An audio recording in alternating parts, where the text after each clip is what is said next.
오늘 2024년 마지막 주일이 좀 되었네요.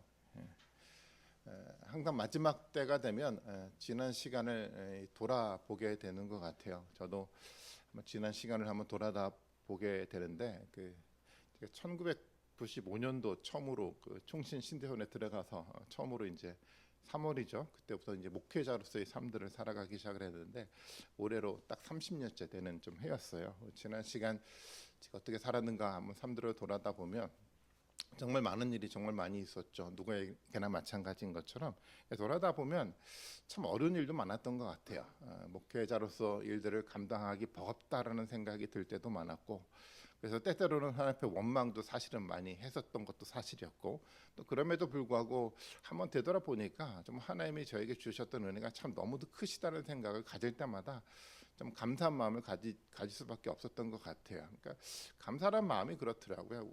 제가 가지는 생각을 가지고 이렇게 들여다 보니까 참 어려운데, 그러니까 제 생각을 좀 내려두고 하나님의 생각을 가지고 저를 바라다 보니까 하나 주신 것들이 너무도 많다는 것들을 좀 많이 좀 생각하게 됐어요. 그래서 너무너무 감사한 생각을 좀 많이 들었는데, 특별히 어떤 설교자로서 제 삶을 살아가게 된 것이 너무 감사한 일이었습니다. 성도들과 함께 정말 정말 위대한 말씀이잖아요. 가장 위대한 말씀, 정말 신비스러운 말씀, 은혜되는 이 말씀을 누군가 성도들과 나누게 되는 삶을 살았다는 것 자체가 저에게는 정말 너무도 가슴 벅찬 일이었고 너무 감사한 좀 일이었었습니다. 또 하나 또 감사한 것들은 목회자로 살면서 좋은 분들은 너무 많이 만났다라는 거예요. 물론 아주 많은 사람들과 제가 같이 교제하며 살아간 것은 아니지만, 그럼에도 불구하고 만났던 그 모든 사람들이 너무 소중했어요. 세상에 어떤 사람들은 그리스도인들이 왜 그리스도인답지 못하든가 이런 이야기를 할지 모르겠지만, 제가 만난 사람들은 그런 분들이 대부분 아니었어요. 정말 신실하게 말씀을 붙들고 기도하고 살아가려고 했던 그런 모습을 가진 사람들이 너무도 많았는데, 정말 그 소중한 사람들을 제가 다 교회에서 만났어요. 아마 여러분도 마찬가지일 거라고 생각합니다. 세상에 좋은 사람들은 굉장히 많지만 정말 하나님 안에서 소중하게 만날 사람들은 바로 이 공동체 가운데 있잖아요. 그것이 하나님 우리에게 주셨던 정말 가장 큰 축복이 아닌가 싶은 생각이 좀 들었어요. 그래서 지난 시간을 돌아다 보면 아마 저뿐만 아니라 모든 분들이 그렇지 않을까요? 쉽진 않았지만, 때때로 버거웠지만, 때때로 혼돈도 있기는 했었지만, 한번 삶들을 들여다보면 참 하나님 우리에게 때에 맞게끔 감사한 일들을 우리에게 끊임없이 주셨구나. 좋은 사람들 너무 우리에게 많이 허락하셔서 정말 말씀 안에서 함께 예배하고 함께 교제하고 또 함께 웃고 또 때때로 함께 울며 살아갔던 이 시간은 저에게뿐만 아니라 여러분들에게도 정말 소중한 시간이었으리라고 생각을 하고, 또 그 시간을 우리뿐만 아니라 하나님도 기뻐 받아주시지 않았겠습니까? 지난 삶들을 돌아다 보면 그래서 우리 가운데 참 감사한 일이 많았다라는 생각을 좀 많이 좀 하게 됩니다. 내년에도 2025년도에도 새로운 한 해를 출발할 때 또 변함없이 신실하게 우리에게 또 주신 하나님의 은혜를 기억하고 또 감사한 축복의 좀 한 해가 되었으면 좋겠다 좀라는 마음을 가지고 올해를 마무리하고 내년을 또 새롭게 출발했으면 좋겠다라는 좀 마음을 갖습니다. 그런 마음으로 마지막 2024년 마지막 예배를 좀 여러분들과 같이 좀 드리길 좀 원합니다. 저는 이제 거의 한 번, 1년에 한 번씩은 꼭 제가 그 영국에 가게 되잖아요. 영국에 가게 되면 비행기를 타는데 보통 짧으면 한 12시간, 14시간 정도 걸려요. 예전에는 좀 더 빨랐는데 요즘은 좀 시간이 좀 길어져서 정말 긴 시간, 좁은 공간에 앉아서 그냥 그 긴 시간을 보내야 되는데 너무 힘들어요. 그래서 이제는 갈 때마다 겁이 나요. 또 어떻게 12시간, 14시간을 또 그 좁은 공간에서도 버티고 그 시간을 보내야지라는 생각에 좀 사실은 이제 가고 싶은 그런 비행기를 타고 싶은 마음이 전혀 없는데, 너무 지루하니까 그래서 제가 하는 게 이제 두 가지 정도 일이에요. 잠을 자려고 하더라도 잠을 잘 안 와서 책을 보거나, 그래서 책이 집중이 되면 그 책을 한 권 정도 읽고 아마 비행기에서 좀 보내는 것 같고요. 그렇지 않을 때는 그 영화를 봐요. 여러분도 아마 그러셨겠지만 앞에 이렇게 조그만 스크린이 있잖아요. 거기에 이제 영화가 나오는데 지난번에 갈 때 그 영화를 하나 봤어요. 그 파묘라는 영화를 좀 봤어요. 그러니까 장면을 이렇게 보면은 참 유쾌하지 않은 장면이 있어서 이걸 내가 계속 봐야 되는가라는 생각을 좀 가지면서 보게 되었는데, 이제 그럼에도 불구하고 이야기의 진행이 좀 흥미로운 주제가 너무 많더라고요. 그래서 끝까지 보자라고 해서 끝까지 좀 보게 좀 되었어요. 근데 그 이야기를 한번 생각해 보니까 여러 가지 많은 생각이 들더라고요. 사실은 그 영화가 이야기의 주제 소재들이 그런 거잖아요. 이게 풍수지리에 근거해서 그 한국의 그 맥을 찾고 그 맥의 가장 중심 지점에 그 일본 사람들이 일본 강점기 때 일본의 귀신을 그곳에 뭐 이렇게 숨겨둔 어떤 이야기로 좀 시작이 돼요. 물론 제가 한번 봐서 자세한 이야기는 잘 기억이 나지 않아서 틀린 이야기도 많을지 모르겠지만 이야기의 어떤 중심은 그렇게 좀 만들어져 가요. 그래서 이 주인공들이 이제 파묘를 하면서 이제 묘를 파면서 일본의 어떤 그 귀신이 그곳에 있다라는 것을 좀 알고 그 귀신을 좀 제거하는 일들을 좀 하게 되는데요. 그 영화를 보면서 중요한 두 가지 대사가 딱 떠오르더라고요. 첫 번째 대사는 뭐냐면 이 귀신이 딱 나타나서 하는 말이 뭐냐면 아직까지 일본의 전쟁은 끝나지 않았다라는 선언이었어요. 그리고 아직까지 끝나지 않았다라는 것은 일본의 어떤 감정기 시절이 끝나지 않고 여전히 한국 땅에서 진행돼 가고 있다라는 그 외침을 일본 귀신이 좀 하고 있더라고요. 또 다른 또 하나 대사는 뭐였냐면 이 주인공이 한 말이었는데 이런 말을 하죠. 이 귀신을 제거하지 않으면 이 후손들에게 떳떳한 나라를 내가 줄 수 없다라는 것들을 가지고 자기가 목숨을 걸고 마지막 사투를 벌이는 장면이 좀 있어요. 떳떳하게 이 후손에게 정말 제대로 된 나라를 주겠다라는 마지막 호소 이야기가 이제 그건데 이제 두 개의 중요한 대사가 이렇게 나오는데 그런 두 가지 대사를 통해서 이 전반적으로 영화가 흘러가는 주제는 그런 그것들 통해서 진행이 돼가더라고요. 아직까지 일본의 강점기는 끝나지 않았다는 주제로 이야기가 진행들이 돼가고 있더라고요. 여기서 이 감독이 하고 싶은 이야기가 무엇인지를 한번 생각해 보게 됐어요. 도대체 감독은 이 영화를 통해서 뭘 얘기하려고 하지라고 생각을 해보니까 결국은 감독은 이런 의식을 가지고 말했던 것 같아요. 물론 제가 뭐 감독과 만나서 얘기해 보지도 않았고 어떤 얘기도 듣지 못해서 정확한 건지 잘 모르겠지만 저는 이렇게 느껴지더라고요. 여전히 한국의 맥을 끊어가는 어떤 일본의 잔재가 여전히 한국 가운데 있다라고 전제하고 있었던 것 같아요. 뭔가 완전한 독립된 나라, 완전하게 한국이라는 나라를 이 땅 가운데 후손에게 물려줘야 되는데 그렇지 않은 일본의 잔재가 남아있다라는 의식을 가지고 영화를 만들었던 것 같아요. 그 중에 하나가 어떤 일본이 만들어갔던 어떤 식민사관이 그 중에 하나이겠죠. 식민사관을 통해서 여전히 한국의 가장 의식의 저변 속에 아직 여전히 독립되지 않았던 의식이 있었다라는 것들을 얘기를 하면서 이것이 제거되지 않고서는 한국의 완전한 독립, 완전한 나라가 이 땅 가운데 세워지지 않는다는 의식을 가지고 아마 영화를 만들었던 것 같아요. 물론 이 감독의 어떤 역사에 대한 의식이 무엇인지 뭐 제가 평가하려고 하는 것은 아니고 제가 이제 포인트를 맞추고자 하는 이야기는 뭐냐면 이 영화를 통해서 우리가 좀 생각해 볼 수 있는 게 뭐냐면 사실 영화를 보면 유쾌하지 않은 장면, 때때로 어떤 사람들에게 재밌는 장면, 흥미로운 장면들이 많이 연출이 돼가기는 하지만 사실 영화를 이해하고 본다라는 이야기는 뭐냐면 영화가 되게 재미있었어, 영화가 너무 흥미로운 장면들이 너무 많았어, 이것을 발견하는 것이 아니라 결국 그 많은 이야기 하나의 장치들인데, 영화를 이뤄가는 하나의 장치들인데 그 장치들을 통해서 도대체 이 감독은 어떤 주제, 어떤 이야기를 하고자 하는지를 명확하게 이해를 해야 되지만 영화를 이해하고 봤다라고 우리가 이야기할 수가 있잖아요. 그 감독의 의도를 파악하지 못하면 영화를 재미있게는 보지만 영화를 이해하고 바르게 볼 수 있는 어떤 그런 것들이 우리 가운데 주어지지 않는 거 아니겠습니까? 이해하고 본다는 것과 재미있게 본다는 것은 전혀 다른 거였어요. 중요한 것은 어떤 상황 장치들의 우리의 어떤 흥미가 그 속에 이렇게 있는 것이 중요한 것이 아니라 정말 그 많은 장치들, 많은 이야기들을 어떻게 조화를 이뤄가면서 도대체 이 감독이 뭘 말하고 어떤 결론을 만들어 가고자 하는지, 어떤 질문을 우리 사회 가운데 던져가고 있는지를 살펴보고 그것을 의식해야 되지만 이 영화를 정말 이해가 볼 수 있다라고 저는 생각을 해요. 장황한 이야기를 하는 이유는 뭐냐면 저는 성경도 마찬가지라고 생각을 했어요. 끊임없이 제가 많이 강조를 하고 지금도 끊임없이 더 많이 강조하고 싶은 이야기 중에 하나가 바로 이거입니다.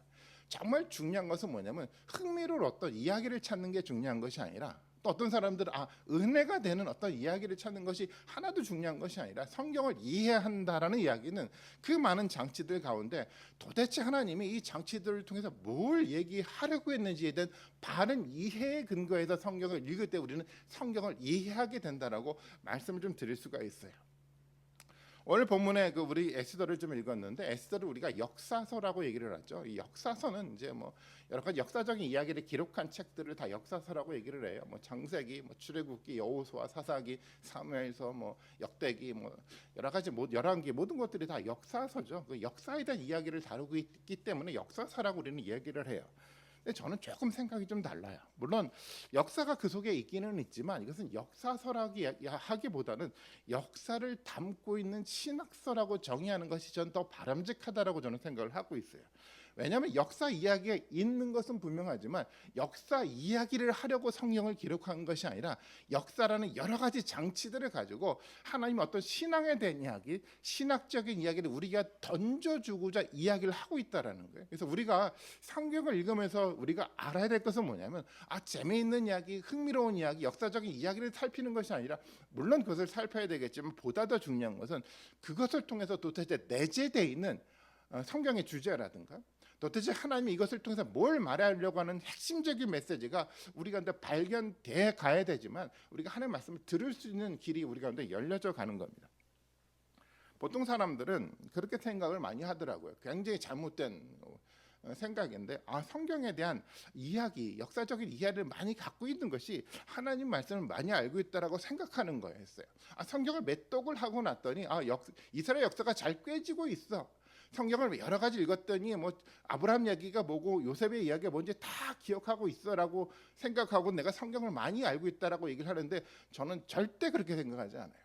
어떤 역사적인 장치에 대한 이야기를 많이 기억하는 게 중요한 것이 아니라 그 속에 담겨 있는 참된 주제예요. 그것을 통해서 하고자 하는 하나님의 본질적인 신학적인 신앙적인 이야기를 우리가 발견하지 않으면 하나님 말씀을 아는 것이 아니에요. 가장 위험한 게 그거잖아요. 하나님 말씀을 모르는데 스스로 하나님 말씀을 많이 알고 있다라는 왜곡된 정의가 우리의 신앙을 발전시키지 못하거든요. 정말 중요한 것은 항상 제가 강조하지만 중요한 것은 뭐냐면 단순한 장치에 관계된 주변에 대한 이야기가 중요한 것이 아니라 그 속을 관통하고 있는 하나님의 내재되어 있는 그 이야기를 발견하는 거예요.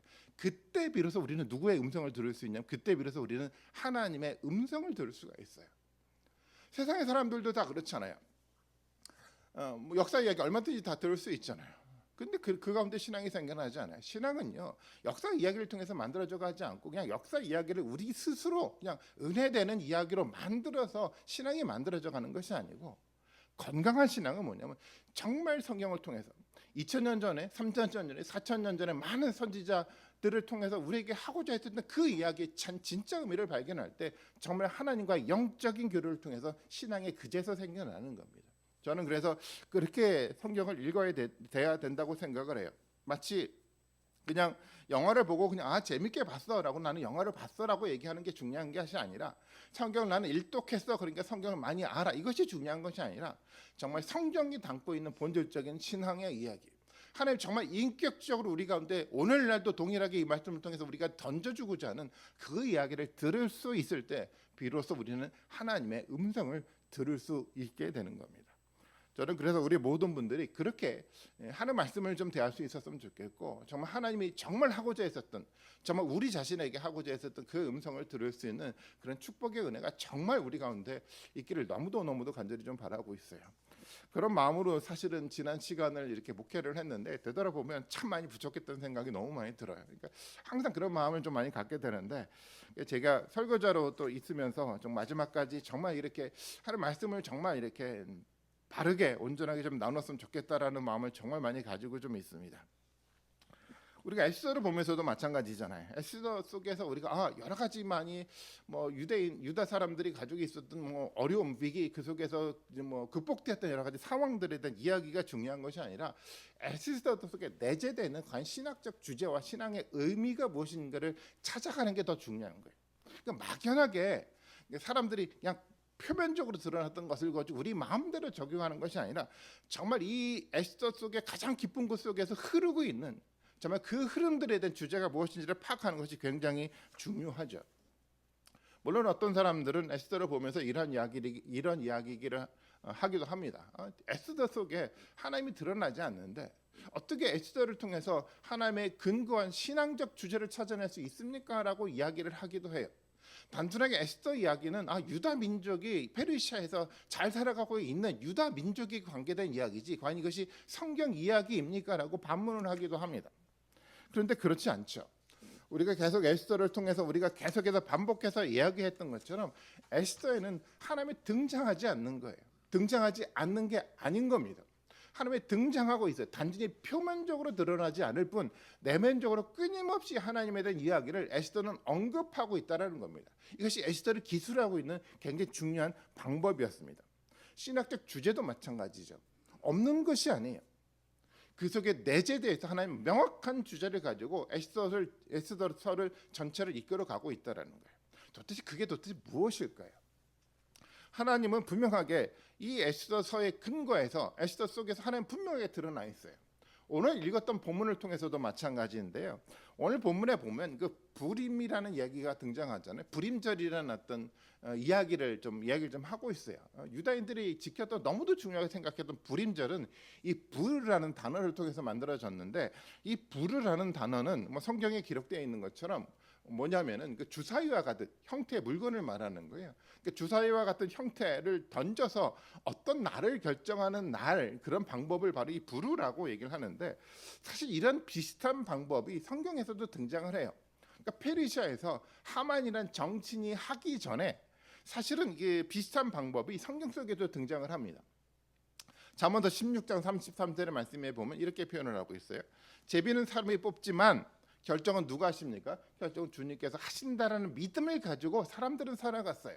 어떤 것을 내가 뽑기는 하지만 사람 너머 속에 누가 존재하고 계신다라고 그들은 믿고 있었습니까? 하나님이 계셨었거든요. 역사는 사람들이 우연하게 만들어가는 것 같지만 그렇게 만들어져 가지 않고 그 위에 누가 계시는 거죠? 초월적인 하나님이 섭리 가운데 그 너머 속에서 모든 것을 이끌어가고 있는 분이 바로 하나님이라는 생각들을 가지고 이런 제도들이 만들어져 갔어요.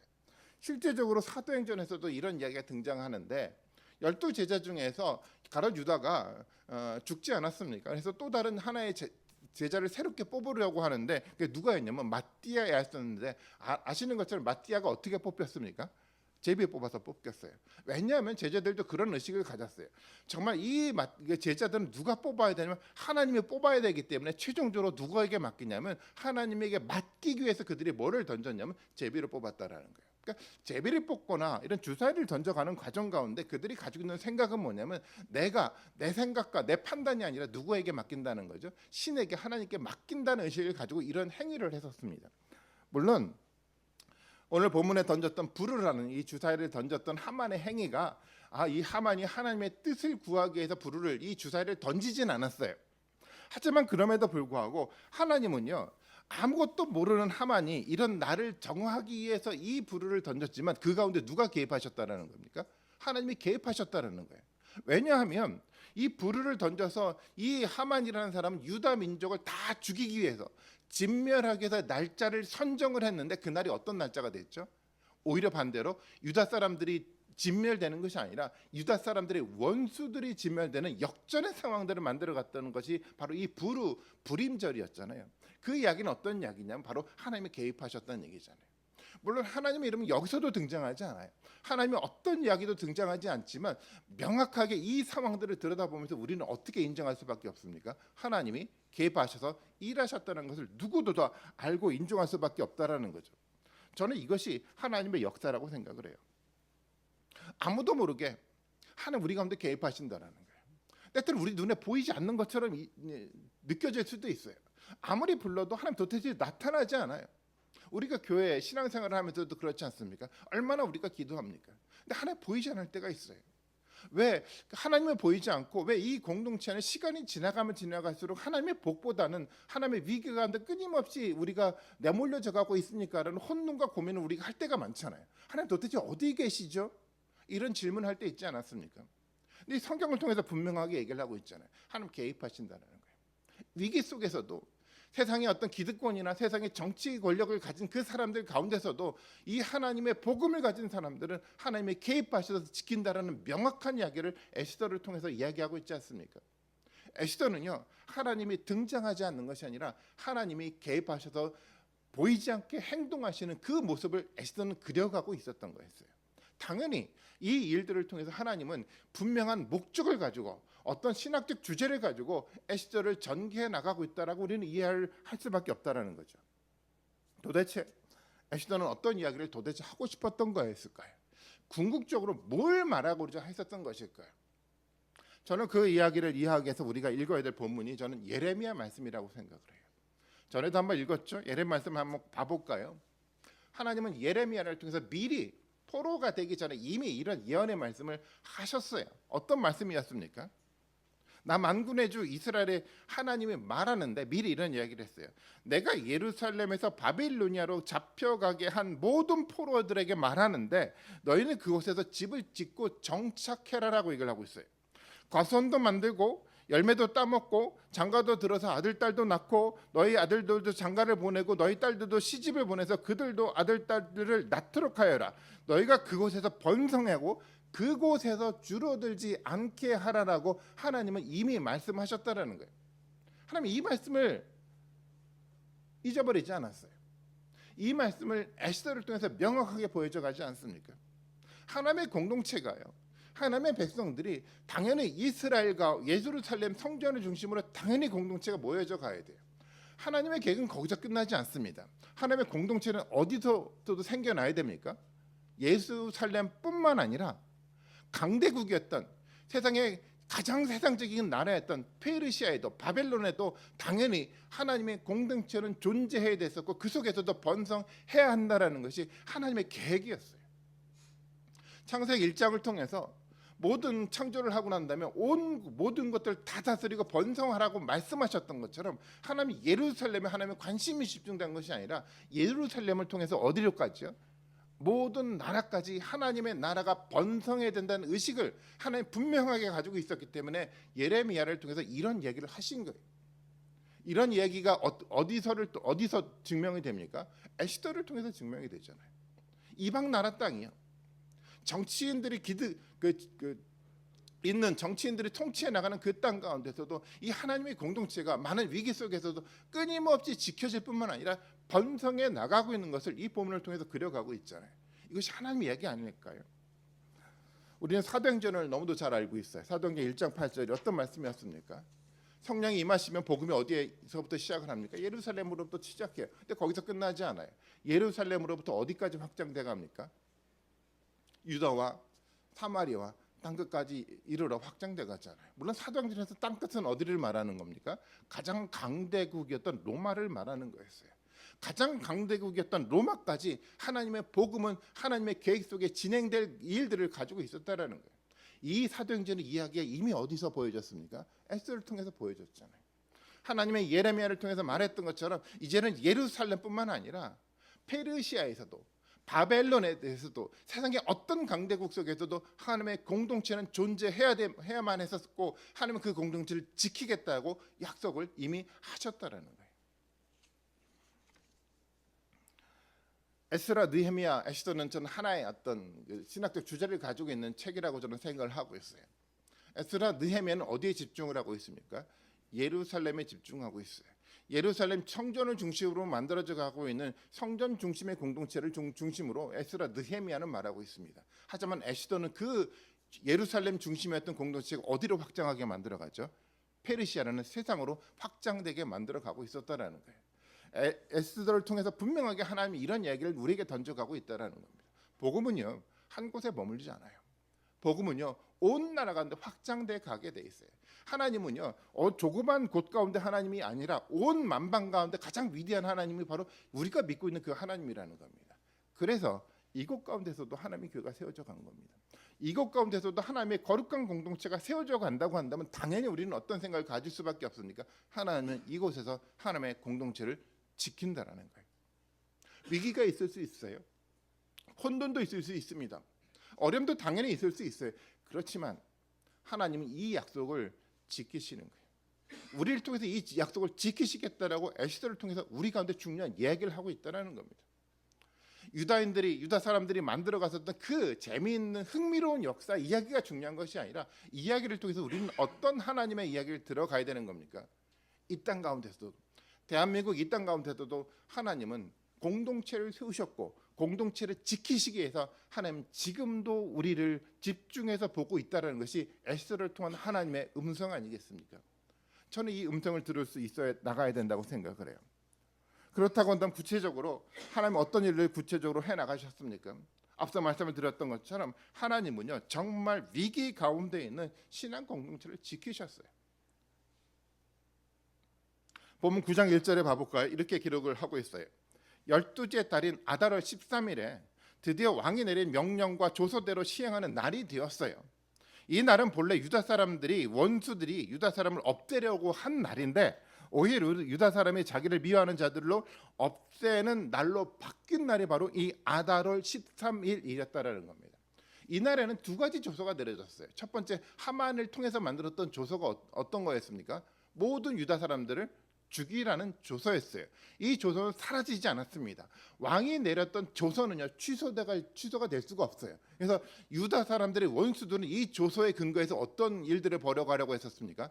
유다 사람들 다 진멸하려고 했던 그 계획이 바로 이 날에 주어졌다는 겁니다. 또 다른 조서가 있었습니다. 모르드게를 통해서 만들어진 조서였죠. 이 조서는 어떤 조서였냐면 그들이 유다 사람들을 공격할 때 그들에게 대항해서 그들을 죽일 수 있도록 만들어갔던 조서가 바로 이 모르드게를 통해서 주어진 두 번째 조서였다는 거죠. 여러분 상상이 되십니까? 당시의 사람들은요, 페르시아에 있었던 사람들은 유다 사람들을 적대시하는 그 많은 사람들이 존재하고 있었던 걸로 보여요. 그들은 기회를 얻었어요. 이제 왕의 조서를 가지고 내가 미워했던 그 사람들을 다 죽일 수 있겠구나라는 생각을 가지고 유다 사람들을 지방 곳곳 가운데 찾아가서 다 죽이려고 계획을 했었던 거죠. 그런데요, 상황은 반전이 돼가기 시작을 했어요. 대세는 기울기 시작했습니까? 하만은 죽어갔고 다시 누가 정치인으로 등장을 했습니까? 모르드게가 등장을 하기 시작했고 많은 사람들은 이 모르드게를 존중하고 모르드게를 두려워하기 시작했어요. 대세는 기울어져 갔죠. 하나님의 역사가 그렇게 만들어져 가더라는 겁니다. 반전의 역사가 만들어져 간 거였어요. 표면적으로 볼 때 과거에는 하만이란 정치인을 통해서 정말 위기 가운데 빠질 것 같은 이 유다 공동체가요, 완전히 반전의 역사를 만들어 가는데 이 날에 아달월 13일에 유다 민족이 죽는 것이 아니라 유다 민족이 오히려 더 굳건하게 바르게 세워져 가는 바로 기념이 될 만한 그 날로 만들어 갔다라는 거죠. 이것이 하나님의 역사였습니다. 어느 곳 가운데 하나님을 정말 지키려고 하는 건강한 신앙을 가진 이 공동체 가운데 하나님 이런 반전의 역사를 계속해서 만들어가는 거예요. 우리는 두렵죠. 정치인들이 만들어갔던 그 날을 우리가 눈앞에 보면서 우리는 두렵죠. 우리가 생각하는 이성적 판단을 가지고 세상을 들여다보니까 두려운 일들이 너무도 많아요. 그런데 하나님은요, 그 모든 두려운 일들을 극복해 나가는 반전의 역사를 끊임없이 우리 가운데 만들어가고 있다는 겁니다. 에스더를 통해서만 그렇지 않잖아요. 성경 역사가 다 그래요. 끊임없는 반전의 역사가 만들어져 갔어요. 대표적인 왕이 있는데 저는 다윗 왕이라고 생각을 해요. 사울 왕과 다윗 왕이 등장을 했어요. 누가 힘을 가지고 있었습니까? 초대 왕이었던 이 사울이 모든 다 권력을 다 가지고 있었어요. 근데 이 왕이 누구를 죽이려고 했죠? 다윗을 죽이려고 했어요. 사무엘서 말하고 있는 것처럼 사울은요, 정말 오만한 사람이었습니다. 하지만 다윗은 어떤 사람이었습니까? 하나님의 마음에 아팠던 사람, 하나님의 마음을 가지고 있었던 정말 겸손한 사람이었잖아요. 우리가 빌립보서 말씀을 통해서 예수 그리스도의 심장을, 예수 그리스도의 마음을 가진 사람이요, 그를 통해서 만들어갔던 겸손한 태도를 가졌던 바로 그 사람이 바로 다윗 아니었습니까? 근데 다윗은 끊임없이 위기를 겪고 살아가야 됐었습니다. 망명을 갈 수밖에 없었어요. 끊임없이 도망자의 삶들을 끊임없이 살아갈 수밖에 없었습니다. 몇 번이나 죽음의 고비를 넘겼죠. 근데 다윗에게도 몇 번의 기회가 있지 않았습니까? 동굴에서 우연하게 사울을 만나게 됩니다. 군사가 있지 않았어요.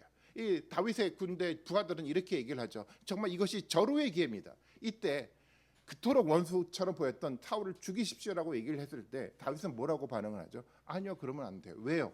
하나님이 세운 하나님의 종을 내가 죽일 수 없습니다. 아니, 이것처럼 바보 같은 행동이 어디 있을까요? 자기 위험 요소를 제거할 수 있는 기회가 있는데도 불구하고 다윗은요, 겸손했어요. 누구 때문에? 하나님의 말씀 앞에 겸손했다라는 겁니다.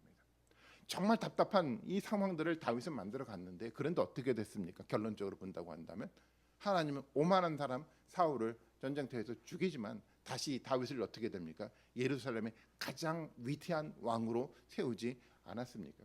이것이 바로 하나님의 역사였어요. 우리 눈에 보이는 그런 역사가 아니라 하나님 그 역사 가운데 개입하셔서 끊임없이 반전의 역사예요. 역전의 역사를 만들어 가시는 분이 바로 하나님이라는 겁니다. 이 하나님 우리는 볼 수 있어야 돼요. 역사의 과정을 통해서 이렇게 일하시는 하나님 볼 수 있고 그 믿음을 가져야 되지만 우리가 흔들리지 않고 굳건하게 하나님의 사람으로 또 하나님의 공동체로 세워져 갈 수가 있는 거겠죠. 저는 이 절정의 사건이 바로 예수님의 사건이라고 생각을 합니다. 예루살렘에 있었던 최고의 정치가들이 있었잖아요. 빌라도가 있었고요. 이 대제사장들도 있어요. 그들은 어떻습니까? 예수님을 끊임없이 위기로 몰아가기 시작을 했어요. 십자가를 준비해놓고 십자가에 달려고 모든 모략들을 만들어서 예수님을 죽이려고 했었죠. 위기 가운데 닥쳤어요. 그리고 실제로 예수님은 십자가에 달려 죽게 되었습니다. 그들이 승리한 것 같죠. 근데 성경의 역사는 어떻습니까? 그들이 승리하지 않았어요. 누가 승리했습니까? 바로 이 십자가를 통해서 예수님은 반전의 역사를 만들어 갔어요. 십자가를 통해서 궁극적으로 인류 역사를 구원하는 가장 위대한 희생 제자를 바로 그곳에서 드렸다라는 거잖아요. 이것만큼 반전의 역사가 어디 있겠습니까? 성경은 끊임없이 이런 반전의 역사의 반복입니다. 다윗을 통해서 보여줬던 것처럼 또한 예수님을 통해서 보여줬던 것처럼 세상은 끊임없이 이런 반전의 역사를 만들어가게 되어 있습니다. 그렇다고 한다면 우리에게도 마찬가지 아닐까요? 제 목소리가 너무 커서 그런가요? 제가 요즘에 시작할 때마다 목소리 크지 않게 해야지라고 항상 마음을 가지고 시작을 하는데 시작하다 보면 꼭 그렇게 안 돼요. 제 스피커가 저에게 경고하는 것 같으네요. 천천히 하겠습니다. 사실 이런 반전의 역사는 성경 속에서 끊임없이 우리가 반복돼서 보여주고 있는 건데 당연히 그래서 우리에게도 이런 반전의 역사는 일어날 수밖에 없어요. 왜냐하면 이것이 하나님의 역사를 이끌어가는 방법이기 때문에 그렇다는 겁니다. 이 땅에서도 정말 복음 위에서 건강한 신앙을 가지고 세워가려고 하는 그 공동체를 포기하지 않으세요. 위기는 있을 수 있습니다. 혼돈도 있을 수 있어요. 고통도 있을 수 있어요. 그런데 그렇지 않아요. 하나님은 그 공동체를 지켜 나가시는 거예요. 내년부터 제가 요한계시록 본문을 가지고 설교를 하려고 하는데 요한계시록은 명확하게 그 얘기를 하고 있어요. 끊임없는 세상의 통치자들에 의해서 기득권들에 의해서 고통당하고 있는 그 많은 사람들을 누가 지키시냐면 하나님이 지키신다라는 거예요. 하나님이 영광 가운데 지키신다고 명확하게 얘기를 하고 있는 것이 요한계시록 이야기였어요. 이것은 하나님의 방식인 겁니다. 그래서 어쩌면 우리는 거기에 관심을 가져야 돼요. 사람들은 아다르 13일이라는 이 부르를 통해서 만들어갔던 그 시간을 보면서 이런 두려움을 갖겠죠. 우리가 이제 소멸되는 것은 아닌가? 우리가 이제 진멸되는 것은 아닌가? 아마 우리도 그렇게 생각할 수 있어요. 한국의 교회를 보면서 점점점 암울해져가는 그 상황들을 보면서 한국 교회가 이제 문 닫을 때가 된 것은 아닌가라는 걱정과 두려움이 우리 가운데 있을 수 있어요. 근데 그것은 우리의 영역이 아닌 겁니다. 하나님은요 건강하게 세워져 가려고 하는 그 공동체를 하나님은 하나님의 방식으로 지키게 돼 있어요. 이거는 온 역사를 통해서 보여줬던 하나님의 방식이기 때문에 그렇다는 겁니다. 많은 사람들은 그런 고민을 하죠. 종말의 역사가 우리 가운데 언제 오지? 예수님이 이 땅 가운데 심판 날이 도대체 언제지? 라는 고민과 생각을 하게 될지 모르겠어요. 하지만 그것도 중요하지 않아요. 그 모든 시간의 관계는 누구만 알고 있습니까? 하나님만 알고 있는 거예요. 우리는 관심 가질 필요가 없어요. 우리가 관심 가져야 될 것은 뭐죠? 에스더처럼 내가 죽으면 죽겠다는 결단의 믿음의 선택이요. 이런 믿음을 가지고 하나님의 지키신다는 명확한 믿음을 가지고 오늘 말씀에 건강하게 하나님의 교회 공동체 세워가는 것이 우리의 관심의 초점이 돼 가야 되는 겁니다. 하나님의 영역은 하나님의 것이에요. 우리가 해나갈 것은 다른 것이 아니라 이 에스더를 통해서 보여줬던 것처럼 이 하나님을 믿고 이 하나님을 바라보면서 우리가 가야 될 길들은 뭐냐면 변함없이 신실하게 말씀 위에서 하나님을 섬겨가는 그 모습이어야 된다는 겁니다. 그러면 하나님 지키시는 거예요. 하나님 우리를 분명하게 지키신다라고 본문을 통해서 약속하고 있다는 겁니다. 저는 그 하나님이 지키시는 공동체를 우리 모두가 목도했으면 좋겠어요. 우리가 열심히 노력해서 우리가 교회를 잘 부흥시켰어요. 우리가 열심히 노력해서 이 교회를 그럴듯하게 만들었어요. 이런 고백이 아니라 정말 하나님이 우리를 지키셨어요. 하나님이 우리를 통해서 하나님이 하시고 했었던 그 계획을 변함없이 우리 공동체에서 명확하게 이루셨습니다라는 고백이 우리 예배 가운데 드려져 가야 되지 않을까요? 저는 그런 공동체로 우리 시온소교회가 세워져 갔으면 너무도 좋겠습니다. 유다 사람들은요 아다롤 13일 또 14일을 원수를 죽이고 강한 공동체로 세워지면서 하나의 기념일로 정했죠. 그리고 기념일을 정하면서 그날 뭐를 했냐면 그들은 잔치를 베풀었어요. 불임절은 잔치를 베푸는 날입니다. 뭐에 대한 잔치였습니까? 그들의 승리에 대한 잔치였어요. 하나님의 역전의 상황을 만들어진 것을 보고 목도하고 하나님과 함께하는 잔치의 날이 바로 이 부림절이었습니다. 부림절은 단순하게 유다 사람들이 새롭게 회복되는 유다 사람들의 그 절기가 아니라 오늘 우리의 절기인 겁니다. 여전히 변함없이 말씀 위에 굳건하게 섰던 그 공동체를 지키시고 승리하셨던 그 날을 기념하는 것이 이 부림절의 절기 아니겠습니까? 에스더서 9장 17절부터 19절까지 말씀해 보면 이런 잔치에 대한 이야기가 기록되어 있습니다. 이 일이 일어난 것은 아다르 13일이었대요. 14일에는 쉬면서 그 날을 잔치를 하며 사람들이 기뻐하는 날로 정해서 삼았어요. 그 다음날 그들은 쉬면서 뭐를 했습니까? 잔치를 했어요. 수산에 있는 사람들은 좀 달랐죠. 수산에 있는 사람들은 14일까지 이런 전쟁을 벌였기 때문에 15일에 쉬면서 그날을 또한 잔치를 하면서 기뻐하는 날로 삼았습니다. 그래서 부림절은 언제 지켜지냐면 아달월 14일과 15일 이틀간에 정해서 지켜지게 돼 있어요. 그리고 성벽이 없는 여러 사람들이 마을에 사는 유다 사람들이 그 날에 명절로 정하고 즐겁게 잔치를 벌이면서 서로 음식을 먹은 까닭도 바로 이것이다라고 얘기를 하고 있어요. 함께 모여서 잔치를 하고 서로 음식을 만들어 나누기 시작을 했어요. 그리고 22절의 기록에 보면 이 가난한 사람들에게 선물까지 주면서 모든 사람들이 함께 행복하고 함께 나눔을 통해서 즐거워하는 그 일들을 이 잔치를 통해서 보여줘 갔다라는 겁니다. 여러분, 이 잔치의 날을 통해서 어떤 그림이 우리 가운데 그려져 갑니까? 이 잔치의 날이요, 모든 사람들이 함께하는 잔치요, 함께 나눠가고 함께 행복했던 이 잔치를 통해서 우리는 어떤 날을 여러분 떠올리게 됩니까? 바로 마지막 날에 있을 예수 그리스도와 함께하는 그 잔치의 날이 떠오르지 않습니까? 맞아요. 그날은 우리에게 잔치의 날입니다. 하나님의 심판이 있는 날이 어떤 심판이 있습니까? 신앙의 공동체의 원수로 삼았던 사람들을 명확하게 심판하는 그 날이에요. 그리고 그 날과 더불어서 끊임없이 그 날은 동시에 뭐가 이루어져 갑니까? 하나님의 공동체가 세상에 우뚝 서게 만들어낸 그 날이에요. 바로 이 심판의 날은 축복의 날이고 잔치의 날이고 기쁨의 날인 겁니다. 이 날이 우리 가운데 올 거라는 거예요. 하나님 이 불임절이라는 이 절기의 모습을 통해서 우리 가운데 어떤 약속을 하고 있냐면 위기가 있다고 하더라도 괜찮다라는 겁니다. 하나님이 역전의 날을 우리 가운데 만들어 주셔서 참된 기쁨의 날이요, 참된 즐거움이 있는 바로 그 날을 우리에게 주겠다라고 약속하시면서 이 불임절을 절기를 지키게 하셨다라는 거예요. 이런 날이 우리 가운데 있을까요? 있어요. 하나님 분명히 우리 가운데 약속하셨잖아요. 성경 가운데 약속하시지 않았습니까? 이 말씀을 믿는다고 한다면 당연히 이 날을 기억하고 기념하고 우리가 살아갈 수밖에 없습니다. 모르드게와 에스더는요, 이 날을 기념하는 날로 불임절을 세웠어요. 9장 28절의 말씀에 보면 이렇게 얘기를 하죠. 이 두 날은 유다 사람이면 어느 지방 어느 성읍에 살든지 모든 집안대로 대대로 기억하고 지켜야 하는 날이다. 이틀 동안 계속되는 불임절은 유다 사람들로서는 걸을 수 없는 명절이 되고 자손에게는 잊어서는 안 되는 날이 되었다라고 얘기를 하고 있어요. 이 불임절을 지키면서 뭐를 하길 원했죠? 계속해서 기억해야만 했었습니다. 뭐를 기억해야 되죠? 하나님이 개입하셔서 만들어간 역사를 끊임없이 기억하도록 이 불임절을 지킨 거였습니다. 사실은 성경에서는 끊임없이 이런 절기를 만들어서 그것을 기념하게 만들었죠. 출애굽 후에 어떤 절기를 만들었습니까? 유월절 절기를 만들어서 지키게 했어요. 왜요? 하나님의 위대한 능력이 이 유월절 가운데 나타나는 것을 보게 기억하게 만들기 위해서 절기를 지키게 만들었어요. 예수님도 마찬가지였습니다. 마지막 사후 만찬을 하면서 뭐라고 얘기를 하고 있습니까? 이것을 기억하고 기념해야 된다라고 얘기를 하고 있어요. 왜냐하면 그것을 통해서 나타났던 예수 그리스도의 위대한 은혜의 삶들이 무엇인지를 우리가 기억해 나가야만 했기 때문에 그렇다는 겁니다. 이게 우리는 기념일을 통해서 하나님의 하신 일을 기억해 나가야 합니다.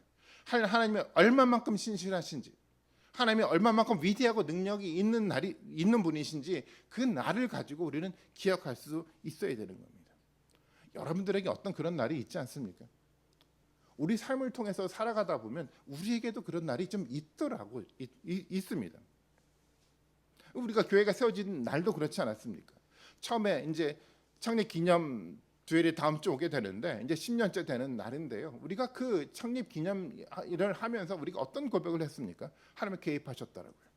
하나님 이 교회를 세우셨더라고요. 그렇게 고백하는 날로 우리가 기억하고 있는 거 아닐까요? 그날에 우리 가운데도 있잖아요. 그 신실했던 하나님이 떠나갔을까요? 그렇지 않아요. 여전히 변함없이 우리가 복음 위에서 굳건하게 서간다고 한다면 이 기억될 만한 이 날은 사라지지 않아요. 개인적으로도 그렇습니다. 저도 그래요. 사람들을 한번 돌아다 보면 저에게도 그런 몇 가지 날이 있더라고요. 예수님 처음으로 영접했을 때 그 기억의 날이 저 가운데 아주 깊이 있게 간직이 돼 있어요. 너무도 은혜로웠던 하나님의 말씀을 듣고 하나님을 고백할 수밖에 없었어요. 정말 하나님밖에 없습니다. 바로 예수 그리스도가 나의 주입니다라는 것들을 그냥 공짜로 고백하게 되었어요.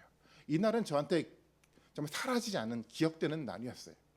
또 어떤 날도 있었냐면 하나님 나라에 대한 꿈이 제 가운데 생겨났던 날이 있었어요. 그냥 언덕을 지나가는데 하늘을 쳐다보는데 그냥 마음속에 그냥 강한 마음들이 들기 시작을 하더라고요. 하나님의 나라가 내 가운데 준비돼 가고 있구나는 그 열망 때문에 사라지지 않은 그 기쁨의 날이 제 가운데 있어요.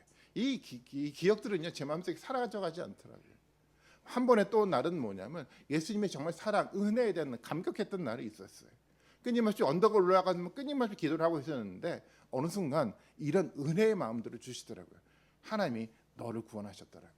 너에게 무한한 은혜를 베푸셨다는 그 기억의 날을 저에게 선물로 주더라고요. 저는 이 날을, 새 날을 잃어버리지 않아요. 끊임없이 이 날을 통해서 하나님의 위대하심을 기억하며 살아가고 있어요. 여러분들에게도 그런 날이 있지 않습니까? 예수님을 처음 만났을 때 가졌던 그 영광된 날이야. 하나님의 교회 공동체를 통해서 만들어져 갔던 그 위대한 날들을 여러분들도 기억하고 있지 않습니까? 여러분 기억하십시오. 그 기억을 통해서 끊임없이 하나님 나에게 신실하셨습니다. 하나님 정말 위대하셨습니다라는 삶에 대한 고백이 우리 가운데 끊임없이 있기를 좀 바랍니다. 그리고 이 기념일은요 두 가지 의미를 가지고 있어요. 하나님을 기억하는 일이지만 또 하나의 의미는 뭐냐면 이 하나님이 오늘날도 동일하게 이 말씀대로 진행되어 가고 있다는 것을 기억하게 만들기 위해서 이 날을 기념하라고 만든 것이었습니다. 예수님이 성만찬을 하면서 사람들과 떡과 포도주를 나누면서 너희가 나의 몸이라고 선언을 하지 않았습니까? 그 몸이 되는 그 경험은요 과거 2000년 전에 제자들에게만 있었던 것이 아니라 오늘 우리에게도 성만찬을 동일하게 하면서 이 고백을 우리도 하고 있지 않습니까? 위대한 역사의 일은요 과거로 끝나는 것이 아니라 오늘도 변함없이 하나님은 우리에게 은혜로 다가와 우리에게 베풀어주고 있다는 겁니다. 그날을 기억하는 거예요. 우리 가운데 어떤 절기를 통해서 생각해야 될 것은 절기에는 이런 헌금을 내고 이렇게 지켜야 돼, 이것이 중요한 것이 아니라 하나님을 기억하는 거예요. 그리고 그 위대하신 하나님이 오늘 우리 지금 이 순간에도 변함없이 우리 삶들을 이끌어 갖고 있어라는 삶에 대한 고백이 있는 날이 바로 절기를 지키는 날인 겁니다. 저는 우리의 삶들을 한번 돌아다 보길 좀 원하고 있어요. 올 한 해도 마지막 주가 되었는데 삶들을 돌아다 보면서 하나님 어떻게 신실하게 또 능력 가운데 우리의 삶들을 이끌어 가셨습니까? 우리가 어떤 기억될 만한 일들을 우리 가운데 어떻게 주셨고 여전히 변함없이 그 말씀에 그 기억된 날을 근거로 여전히 지금도 우리를 지켜가고 있는지를 되돌아보길 원합니다. 그 하나님 발견될 때 우리 가운데 감사의 고백이 나오지 않을까요? 정말 하나님 우리 가운데 살아계셨습니다. 하나님 우리 가운데 위대하게 역사하셨습니다. 그래서 찬양으로 고백할 수밖에 없습니다라는 고백이 우리 가운데 있을 수밖에 없어요. 한 해를 마무리하면서 여러분 남겨진 얼마 짧지 않은 이 시간 동안 다시 한번 여러분들에게 기억될 날들을 한번 기억해 보십시오. 내가 얼마만큼 하나님이 신실하게 내 삶들을 지금까지 변함없이 이끌어 왔는지를 기억해 보시면서 그 날에 대한 하나님께 감사의 어떤 마음, 감사의 기도, 감사의 예배를 드릴 수 있는 모든 분들이 되셨으면 좋겠어요. 하나님은 변함없으십니다. 다윗 때도 에서 때도 예수님 때도 지금 때도 한 번도 변하지 않으셨어요. 그 변하지 않은 하나님이 오늘 우리 삶 가운데서 임재하셔서 하나님의 위대한 능력을 보여주시는 축복의 삶들을 살아가는 모든 분들이 되시기를 주님의 이름으로 축원드리겠습니다. 같이 한번 기도하시겠습니다. 함께 같이 한번 기도하기를 좀 원합니다. 때때로 우리는 정말 많이 잊어버려요. 잊어버리니까 사실은 혼돈스러운 거거든요. 많이 잊어버리니까 사실 고통스러운 겁니다. 그래서 이런 절기를 지켜서 하나님 우리에게 끊임없이 기억하라라고 얘기를 하고 있지 않습니까? 기억하셔야 돼요. 하나님 변하지 않았어요. 혼돈 속에 있는 것은 우리 때문에 그런 거고 우리는 하나님 혼돈하지 않습니다. 변함없이 우리는 하나님이 신실하게 이끌어 가실 거예요. 이 공동체를 하나님 신실하게 이끌어 가실 겁니다. 명확해요. 그런 믿음을 가지고 담대하게 새해를 맞이하게 해달라고 이 시간 다시 함께 같이 한번 기도하길 원합니다. 기도하시겠습니다.